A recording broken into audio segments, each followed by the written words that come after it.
أعوذ بالله من الشيطان الرجيم. بسم الله الرحمن الرحيم.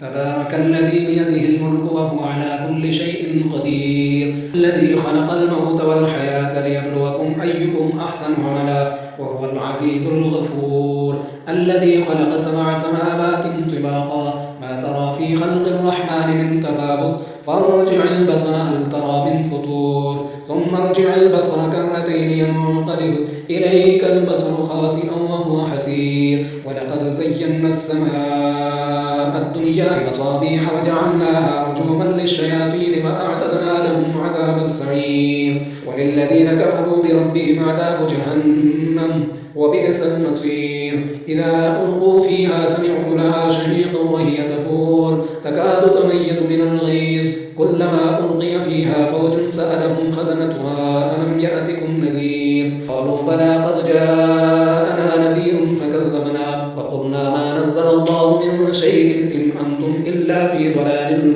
كبير، فقالوا لو كنا نسمع أو نعقل ما كنا في أصحاب السعير، فاعترفوا بذنبهم فسحقا لأصحاب السعير. إن الذين يخشون ربهم بالغيب لهم مغفرة وأجر كبير، وأسروا قولكم أو اجهروا به إنه عليم بذات الصدور، ألا يعلم من خلق وهو اللطيف الخبير. هو الذي جعل لكم الأرض ذلولا فامشوا في مناكبها وكلوا من رزقه وإليه النشور.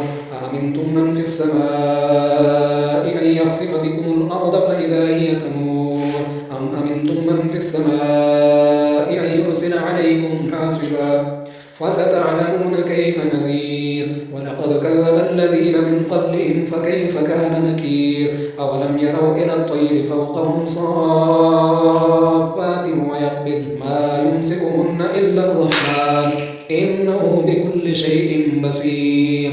أمن هذا الذي هو جند لكم ينصركم من دون الرحمن إن الكافرون إلا في غرور. أمن هذا الذي يرزقكم إن أمسك رزقه بل لجوا في عتو ونفور. أفمن يمشي مكبا على وجهه أهدى أمن يمشي سويا على صراط مستقيم. قل هو الذي أنشأكم وجعل لكم السمع والأبصار والأفئدة قليلا ما تشكرون. قل هو الذي ذرأكم في الأرض وإليه تحشرون. ويقولون متى هذا الوعد إن كنتم صادقين. قل إنما العلم عند الله وإنما أنا نذير مبين. فلما رأوه زلفة سيئت